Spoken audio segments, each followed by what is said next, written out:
দেখুন দেখতে কতটা ভালো লাগছে, আর খেতেও হয় দুর্দান্ত। আর শীত পড়েছে তো কি হয়েছে, পোস্ত খাবো না তা বলে? আজকে আমি শীতের সবজি দিয়েই পোস্ত করব।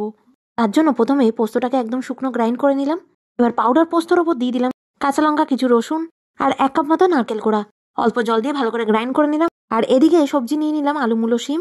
কড়াইতে অল্প তেল দিয়ে দিলাম কিছু বড়ি, ভালো করে ভেজে তুলে নিলাম। সেম তেলে ফোড়নে দিলাম কালো জিরে আর কাঁচা লঙ্কা। এবার কাঁচা লঙ্কার গায়ে ফোস্কা পড়লেই আলু, মূলো, শিম দিয়ে দিলাম, তাতে নুন আর হলুদটাও পড়ে গেল। এবার ভালো করে নাড়িয়ে চাড়িয়ে কিছুটা ভেজে পোস্ত বাটা দিয়ে দিন। এবার খুব ভালো করে মিক্স করে নিন। মিক্স করা হয়ে গেল। এবার একটুখানি মিক্সিতে লেগে থাকা মশলাটা ধুয়ে দিয়ে দিন। আরও কিছুটা গ্রেভির ঝোল বাড়ানোর জন্য জল অ্যাড করুন। ঝোল বাড়ানো হয়ে গেল, নাড়িয়ে চাড়িয়ে ঢাকা দিন। এবার চেখে আর একটু নুন দিয়ে দিলাম ঢাকাটা তুলে। এবার ভেজে রাখা বড়িগুলো অ্যাড করে পুরোপুরি সেদ্ধ করুন। সবটা নরম হয়ে গেলে চিনি দিয়ে ফেলুন। চিনিটা গলা অবধি ভালো করে নাড়িয়ে চাড়িয়ে নিন। দেখুন একদম রেডি। ওপর থেকে কাঁচা সর্ষের তেল আর ধনেপাতা দিয়ে দিন। এবার গরম ভাতের সাথে মেখে হাপুড় করে খান।